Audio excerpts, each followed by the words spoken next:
Apakah presiden nggak melihat kondisi di lapangan? Apakah orang-orang di sekitarnya memblok presiden menerima informasi itu? Jangan-jangan itu yang terjadi. Saya nggak tahu. Mudah-mudahan saya salah gitu. Tapi sampai hari ini presiden kelihatan sekali di dalam penyangkalan. Menyangkal seolah-olah yang terjadi di bawah itu tidak ada masalah sama sekali. Kita tahu bahwa kalau seorang yang punya karakteristik otoritarian dan mempercayai satu jalan, dia akan bulldoze kan, dia akan bulldoze apapun gitu.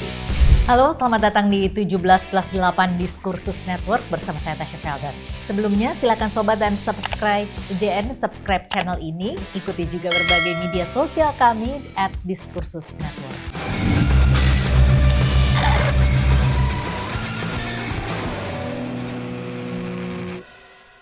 Dari pengalaman Greenpeace sendiri sebelumnya, ini pernah terjadi hal seperti ini atau baru kali ini saja seperti ini yang benar-benar masif dan juga sistematis seperti ini? Kalau bencana, tentunya bencana yang terjadi di Indonesia kan yang besar dan masif sudah terjadi sebelumnya. Ya. Tsunami lebih besar daripada ini. Tetapi saya kira dan kita memang jadinya harus membandingkan bahwa pada masa itu pemerintah memang perangkat masih jauh, program BNPB belum ada waktu itu.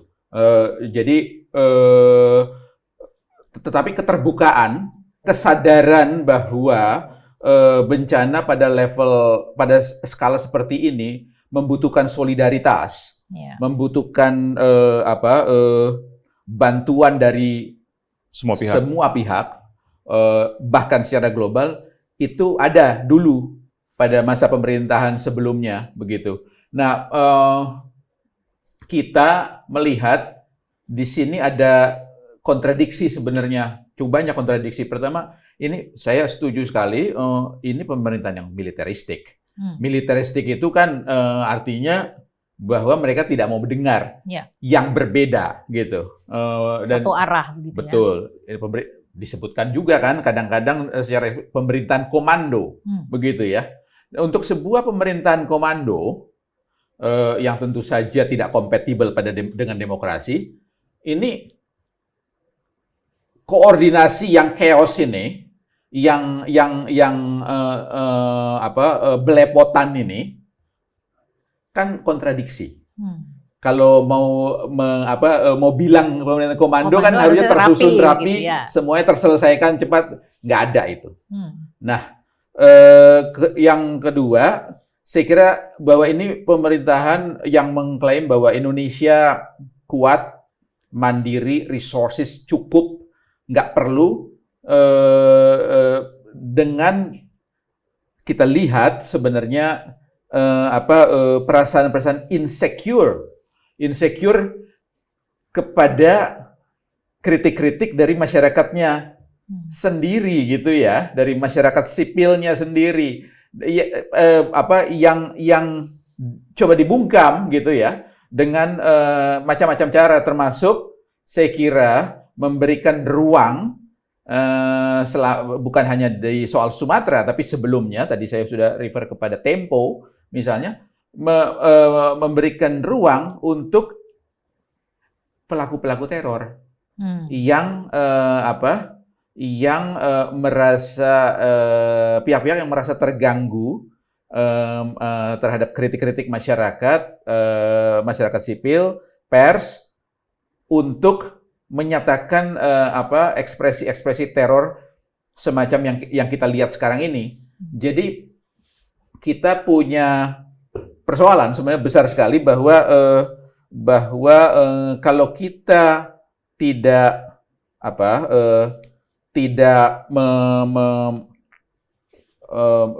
menyatakan lagi dengan tegas bahwa kita harus kembali lagi kepada demokrasi, dalam arti demokrasi ini memberikan ruang-ruang untuk berbeda pendapat, untuk kritik, untuk pertarungan ide, untuk perdebatan, gitu. Saya sangat khawatir terjadi proses yang disebut dengan proses conformity, proses conforming. Pemerintahan ini saya lihat sudah mencoba menggiring kita bahwa hanya ada satu jalan. Jalannya apa? Ekspresinya apa? Satu, ekonomi 8%. At any cost, itu ini mau dicapai. Kita 5% udah 20 tahun terakhir. Kerusakan lingkungannya masif. 8% hampir tidak mungkin tercapai tanpa kerusakan lingkungan yang lebih masif lagi. Yang sangat kami khawatirkan Papua. Papua itu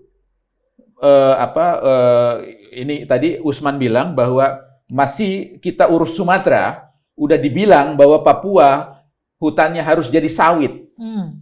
Padahal kita udah ketemu dari citra-citra satelit yang kita kumpulkan bahwa sawitlah yang merusak hulu-hulu daerah aliran sungai di Tamiang, di Tapanuli, di Aceh Tengah.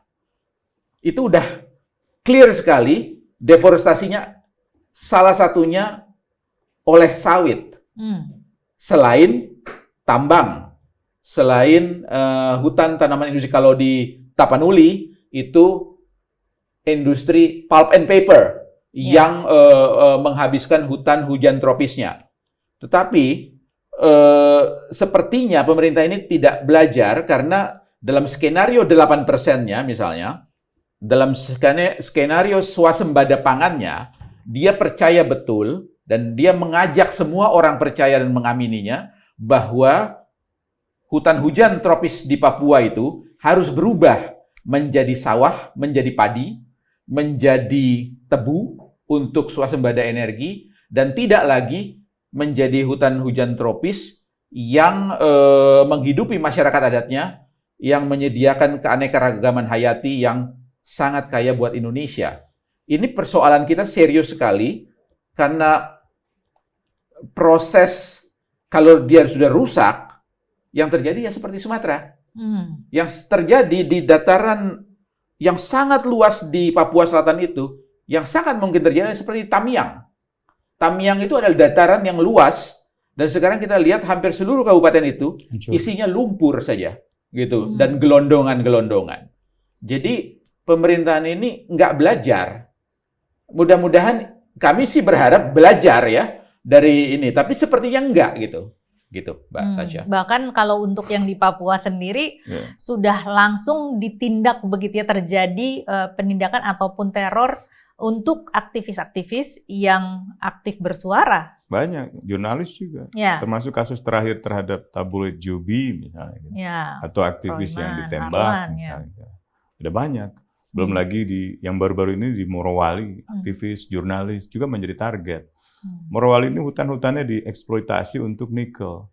Yang kita nggak tahu masuk negara apa enggak pendapatannya itu. Banyak masalah yang besar. Di sektor sawit juga begitu. Banyak sekali selama ini kebocoran-kebocoran anggaran negara di sektor itu. Jadi sudah menghancurkan hutan secara besar-besaran, uangnya pun tidak sepenuhnya masuk negara. Ini saya kira bisa menimbulkan kerusakan yang fatal di masa depan. Kenapa anak-anak muda ini yang protes? Gen Z ini. Karena mereka lah yang akan hidup 10, 20, 40 tahun yang lagi. Mereka yakin yang sekarang ada di dalam pemerintahan, mungkin hidupnya nggak akan lama. Sementara, dan nggak akan menikmati atau nggak akan mengalami bencana ekologis di masa depan. Tapi mereka-mereka ini, yang muda-muda ini, mereka lah yang akan merasakan itu. Makanya kemarahan mereka itu sudah, saya kira sudah pada tingkat yang tidak terkendali tuh. Saya kalau baca media sosial itu, diksi-diksinya keras-keras itu. Saya sampai bingung. Kayaknya mereka lebih berani daripada saya gitu kan. Karena istilah-istilah yang mereka gunakan itu, wah sangat keras gitu. Kalau saya masih akan mencoba menyusun argumen dengan data, dengan fakta, gitu, dengan reasoning yang jelas, dengan evidence yang kuat. Tapi mereka ini udah, dengan kata lain, sudah nggak perlu lagi bukti. Sudah kelihatan di depan mata bahwa pemerintah tetap memaksakan kebijakan ekonomi makro berbasis industri ekstraktif dari nikel, batu bara, emas, sampai dengan sawit. Lihat aja Papua. Sekarang banyak sekali temuan-temuan deposit emas. Pertama, yang mau diambil kayunya. Termasuk juga yang di Merauke ini. 2 juta hektar ini dengan alasan mau dibikin perkebunan tebu atau swasembada beras itu. Nah, orang Papua, orang Maluku, orang Sulawesi itu sebagian besar itu makan papeda, makan sagu, bukan makan beras. Dan kita juga impor beras, meskipun kita mengklaim bahwa kita ini mandiri, enggak lah, saya nggak yakin itu. Akhir tahun lalu itu kan kuartal akhir di awal dari kuartal akhir tahun lalu itu kita mengalami kelangkaan beras. Polisi aja sampai cerita ke saya, Mas ini gimana Mas? Kita malah disuruh jualan beras. Bayangkan, polisi disuruh jualan beras. Per polsek itu kalau tidak salah 500 ton itu. Bayangkan, dan itu impor. Jadi, kayaknya hampir di seluruh lini kebijakan publik, kita punya masalah serius.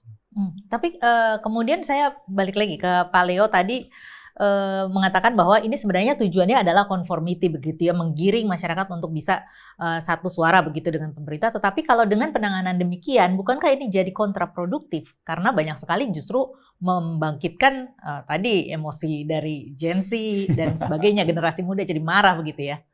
Iya. Tadi seperti Usman bilang, kemungkinan besar Presiden tidak bisa mendengarkan realita ini gitu, atau tidak bisa atau mungkin sangat confident. Jadi ada mungkin antara dua itu ya. Sangat confident bahwa ini jalannya. Kita tahu bahwa kalau seorang yang punya karakteristik otoritarian dan mempercayai satu jalan, dia akan bulldoze kan, dia akan bulldoze apapun gitu. Dia percaya skenario 8% dengan turunan-turunannya, Papua harus jadi sawit dan tebu dan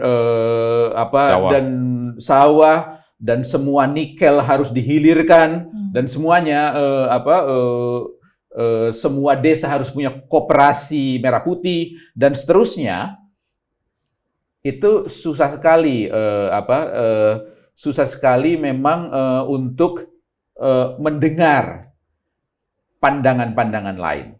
Nah, jadi memang saya tadi sebutkan mungkin masuk ke masa-masa yang cukup gelap karena bagaimanapun republik ini harusnya republik ini besar sekali. Ini memang salah satu negara besar di dunia ini, begitu diverse dan sebenarnya conformity, satu jalan yang dipaksakan tidak kompatibel.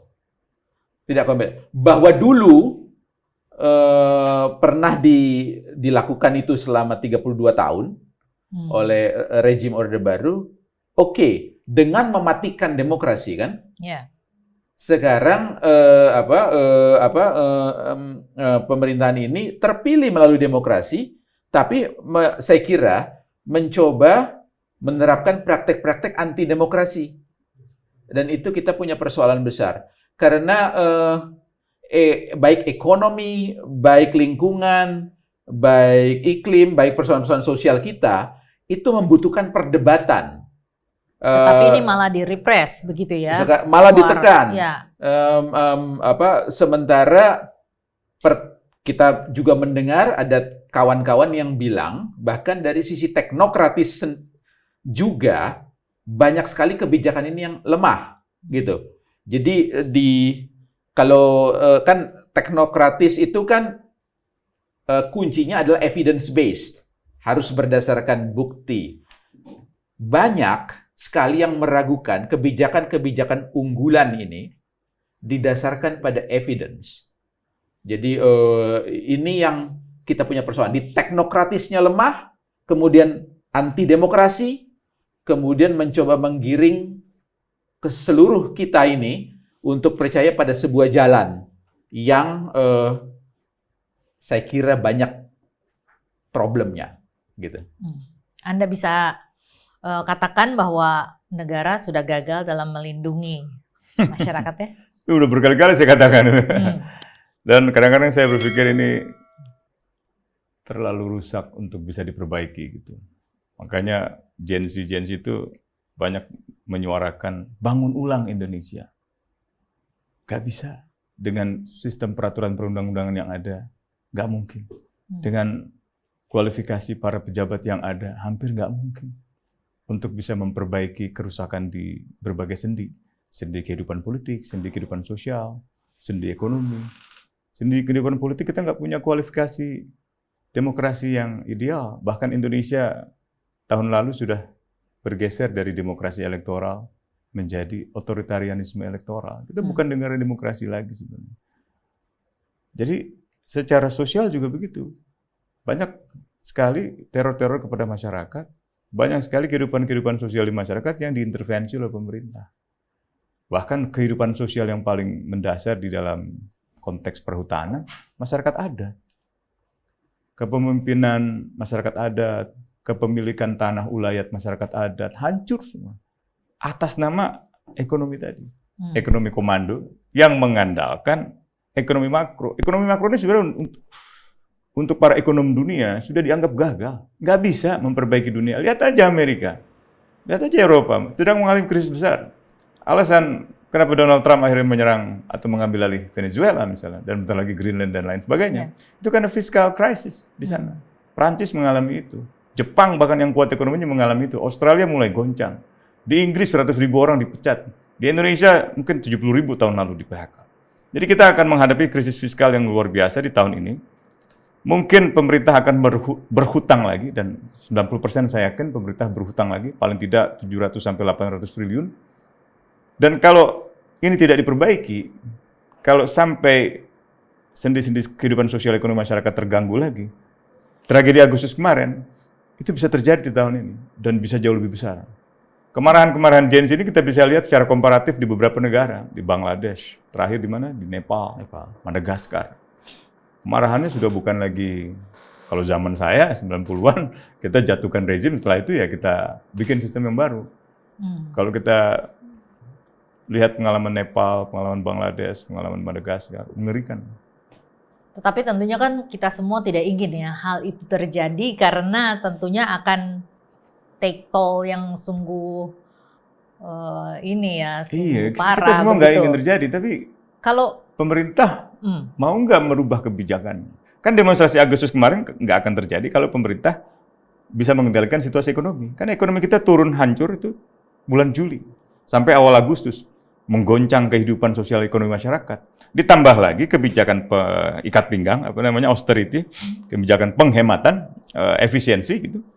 Itu gagal diperlihatkan di dalam perilaku pejabatnya. Perilaku pejabatnya sangat mewah, kebijakan-kebijakannya juga pro elit, dan yang terakhir yang memicu demonstrasi itu adalah kebijakan kenaikan anggaran untuk tunjangan anggota dewan per orang 3 juta rupiah. Yang buat masyarakat itu menyangkut kehidupan mereka sebulan. Lalu anggota dewannya menyangkal untuk membatalkan kebijakan itu dengan alasan itu tidak ada artinya sama sekali buat kami.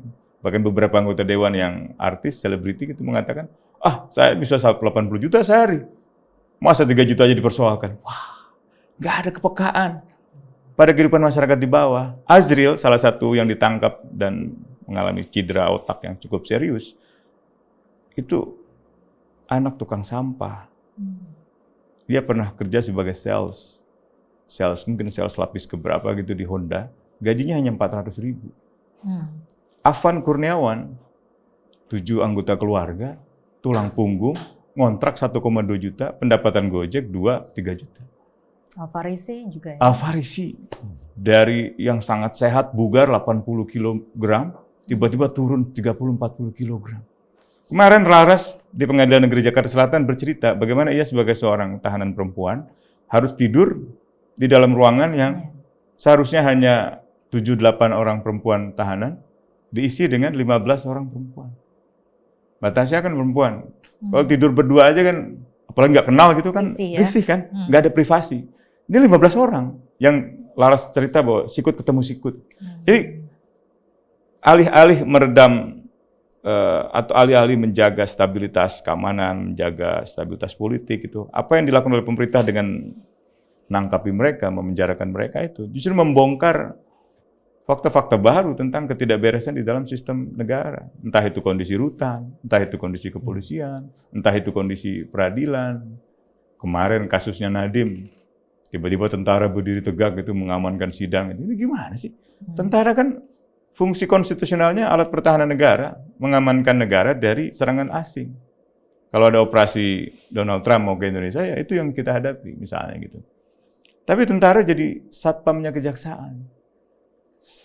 Saya kira pemerintah sepenuhnya sadar ada konflik antara kejaksaan dengan kepolisian. Sehingga kejaksaan tidak mau memberi perhatian dan kepercayaan kepada kepolisian. Kasus Timah, kasus-kasus yang lain-lain. Ada Densus yang sempat diinterogasi di kejaksaan. Ada pejabat Jampitsus kejaksaan yang dibuntuti oleh Densus. Ada kasus di mana kejaksaan dikepung oleh Brimob. Itu nggak dipecahkan. Padahal kita punya kepala negara, kepala pemerintahan, ketua Mahkamah Agung, ketua MK, ketua-ketua lembaga yang lain. Yang harusnya bisa duduk bersama untuk memastikan hal semacam itu tidak terjadi. Kan malu di masyarakat. Kemarin di Buton, bentrok lagi tentara polisi. Bahkan di dalam tentara kemarin di Papua, dianiaya. Di timur Indonesia juga begitu. Jadi kita belum punya standar kepatuhan hukum yang tinggi. Kelemahan di kita ini 3 hal setidaknya. Yang pertama itu kekakuan berpikir ideologis ini. Semuanya ingin dikonformiti gitu, ingin disesuaikan dengan ideologi nasionalisme. Gitu. Nasionalisme yang menurut saya sempit, yang kata Soekarno itu chauvinistik. Gitu. Yang kedua, lemahnya rule of law, penegakan hukum. Nah, hakim baru naik gaji baru beberapa hari terakhir ini loh. Selama ini hakim nggak pernah diperhatikan. Kalau kita lihat anggaran tertinggi itu salah satunya adalah Kementerian Pertahanan, urusan pertahanan. Salah satu anggaran yang terendah itu Mahkamah Agung. Jadi hakim yang seharusnya menjadi benteng keadilan untuk memastikan masyarakat bisa mendapatkan keadilan, untuk memastikan bahwa kasus-kasus sengketa besar, sengketa lahan, sengketa hutan dan seterusnya itu bisa diselesaikan oleh hakim, bebas dari pengaruh, bebas dari intervensi, bebas dari suap dan korupsi, nggak bisa teratasi. Kan kita sudah seringlah dengar kasus di mana hakim-hakim berada dalam tekanan itu. Karena yang terlibat di balik perusahaan-perusahaan besar deforestasi ini, wow, ukurannya udah bukan lagi perusahaan yang mungkin ada di Jakarta Selatan misalnya, tapi udah ukurannya dunia, bisa ukuran mungkin basisnya bisa di Singapura, bisa di mana-mana. Gitu.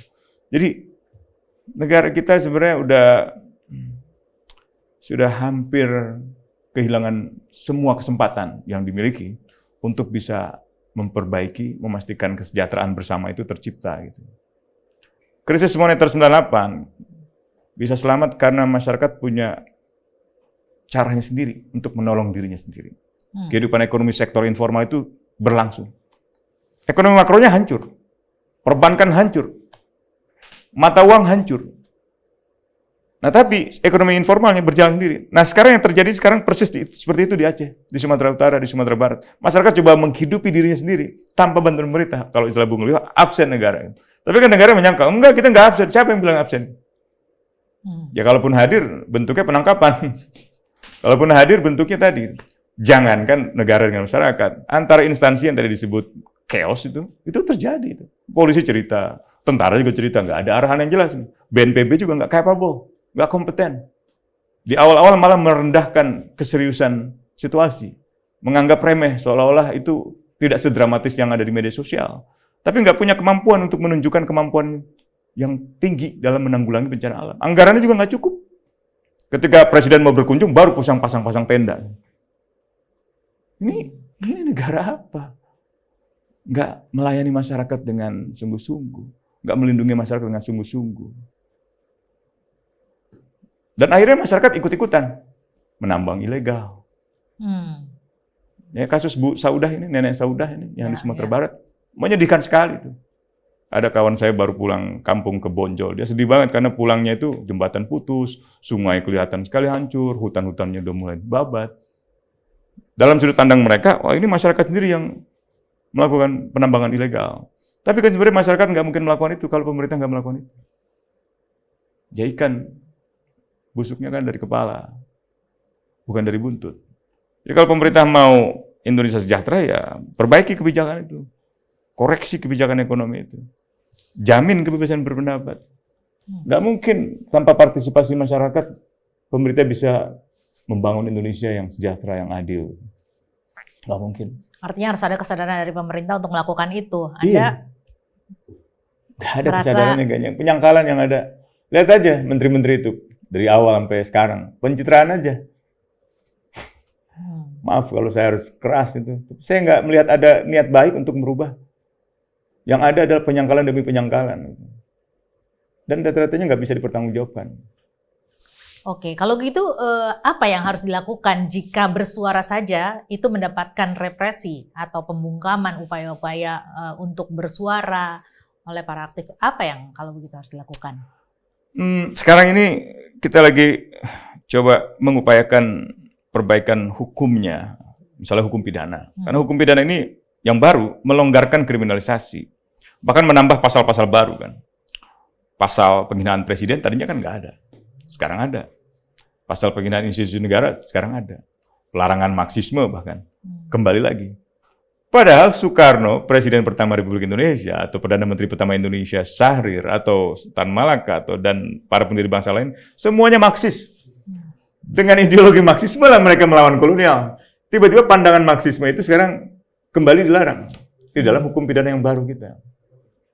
Jadi menghina presiden dilarang, Marxisme dilarang, berdemonstrasi harus kasih pemberitahuan, kalau enggak diancam pidana 6 bulan penjara. Ini gimana sih? Dan itulah saya setuju bahwa Indonesia akhirnya sekarang ini sudah sulit disebut sebagai negara demokrasi. Nggak ada oposisi juga di parlemen. Partai satu-satunya yang tersisa PDIP belakangan pun dengan segala hormat pada Bu Mega, saya kira harus ada lah yang beroposisi, harus ada yang mengontrol.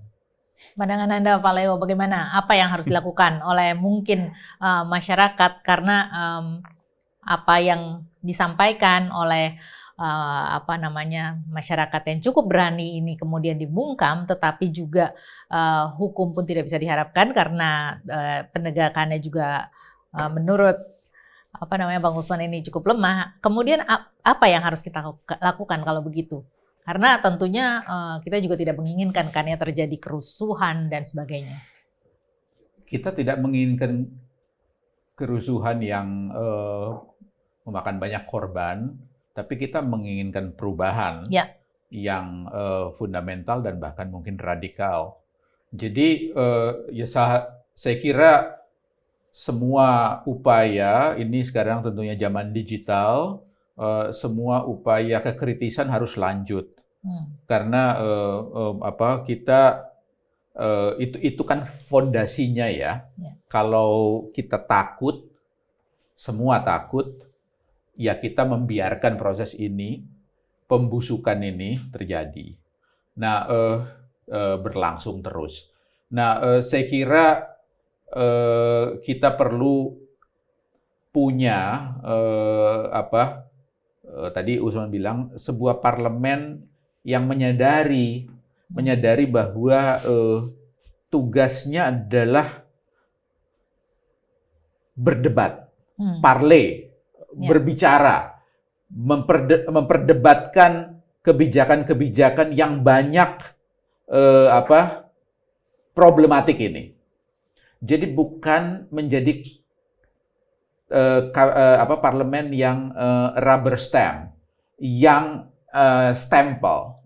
Kita mengkhawatirkan itu dan hampir seperti parlemen Orde Baru sekarang sebenarnya. Jadi mereka itu dipilih dan mereka harus menyadari bahwa mereka dipilih, mereka keluar uang untuk dipilih. Dan ini sebuah mandat yang serius sekali secara konstitusional bahwa setiap politisi ini perlu menyadari bahwa ada tujuan-tujuan yang lebih besar yang harus mereka tujuan bernegara yang mereka harus perjuangkan begitu. Bukan hanya tujuan-tujuan jangka pendek yang berkaitan sama material mereka, begitu.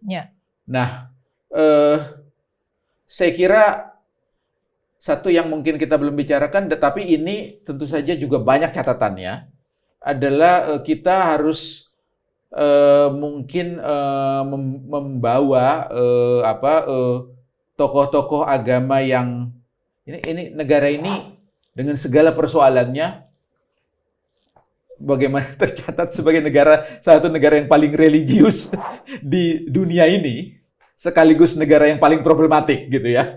Negara yang paling religius, satu negara paling korup juga. Jadi sebenarnya banyak inkompatibilitas sebenarnya. Tetapi saya kira ini tantangan buat lembaga-lembaga agama untuk membuktikan bahwa mereka memang bisa mempunyai bisa punya kekuatan untuk membawa kebaikan buat Indonesia, begitu. Tentu dengan membersihkan dulu juga tokoh-tokohnya yang terkontaminasi, begitu. Karena kita tahu ada yang terkontaminasi, baik terkontaminasi korupsi, baik terkontaminasi industri ekstraktif, dan seterusnya. Nah, tetapi karena negara ini suka atau tidak suka, itu dan kita lihat memang kenyataannya gitu, masyarakatnya sebagian besar mempraktekkan one way or another dalam beberapa hal religiositasnya. Faktor itu memang tetap penting untuk dibawa untuk perbaikan Indonesia, untuk riset Indonesia. Saya mungkin orang yang yang mungkin cukup sekuler, tetapi saya menyadari, saya menerima realita bahwa kita ini memang sangat dipengaruhi oleh kehidupan beragama tersebut. Sekarang saya kira tantangannya dalam semua persoalan yang sudah kita bicarakan ini, pemimpin-pemimpin agama mengambil sikap yang konsisten untuk perbaikan Indonesia. Mereka udah tahu kok semuanya apa ini problem-problem ini. Jadi jangan kemudian ikut-ikutan, kemudian membenarkan hal-hal yang sebenarnya melenceng, begitu, dalam kebijakan bernegara, dalam kebijakan kebijakan ekonomi, kebijakan lingkungan. Di Sumatera Utara kebetulan dalam beberapa bulan sebelum bencana ini, dan sekarang mereka memainkan tetap peran penting karena ada satu solidaritas gereja-gereja dari berbagai macam aliran yang sudah Kristen dan Katolik mengidentifikasi sebenarnya siapa yang menjadi perusak Sumatera Utara, perusak lingkungan dan hutan Sumatera Utara, yaitu sebuah perusahaan. Sebuah perusahaan yang sudah beroperasi setidaknya 40 tahun dan menghabiskan hutan-hutan alam Sumatera Utara. Saya kira mereka mengambil langkah yang tepat untuk itu, mengidentifikasi dan kemudian menggerakkan kampanye yang sangat kuat sekarang supaya perusahaan tersebut hengkang. Jadi konsistensi seperti itu kita harapkan juga terjadi di lembaga-lembaga agama yang lain. Pada saat-saat kritis seperti ini, masuklah, berperanlah dengan baik untuk kebaikan kita semua, gitu. Baik, jadi kita memerlukan suatu partai oposisi yang juga berfungsi sebagai checks and balances, begitu ya, yang di dalamnya terdapat wakil-wakil dari masyarakat untuk bisa mewakili suara mereka sehingga rakyat tidak perlu lagi untuk muncul satu persatu mengkritik dan akhirnya menjadi korban. Kemudian juga yang bisa saya simpulkan juga adalah perlunya tokoh-tokoh masyarakat dan agama yang memiliki kebijakan yang pro masyarakat, begitu ya, sehingga bisa menjadi teladan juga bagi semuanya, karena kita tentunya tidak mau lagi terdapat korban dari baik dari aktivis, influencer maupun masyarakat yang muncul satu persatu. Namun demikian tetap saja kalau misalnya memang ada suara yang ingin disuarakan oleh masyarakat, itu harus tetap berlanjut, karena kritik ini bukan musuh negara, begitu ya. Dan kritik ini tentunya untuk membangun negara kita juga. Baiklah, karena kalau hari ini yang diteror adalah aktivis dan juga influencer, besok siapa saja yang berani bersuara, dan kalau kritik tentang bencana dan keselamatan rakyat saja dibalas dengan ancaman, kita patut bertanya negara ini sedang menuju kemana? Baik pemirsa, sampai di sini dulu sesi kita kali ini. Terima kasih kepada Pak Leonard Simanjuntak dan juga Bang Usman Hamid atas diskusinya yang sangat penting hari ini. Saya Tasya Felder, sampai jumpa di 17+8 Diskursus Network berikutnya.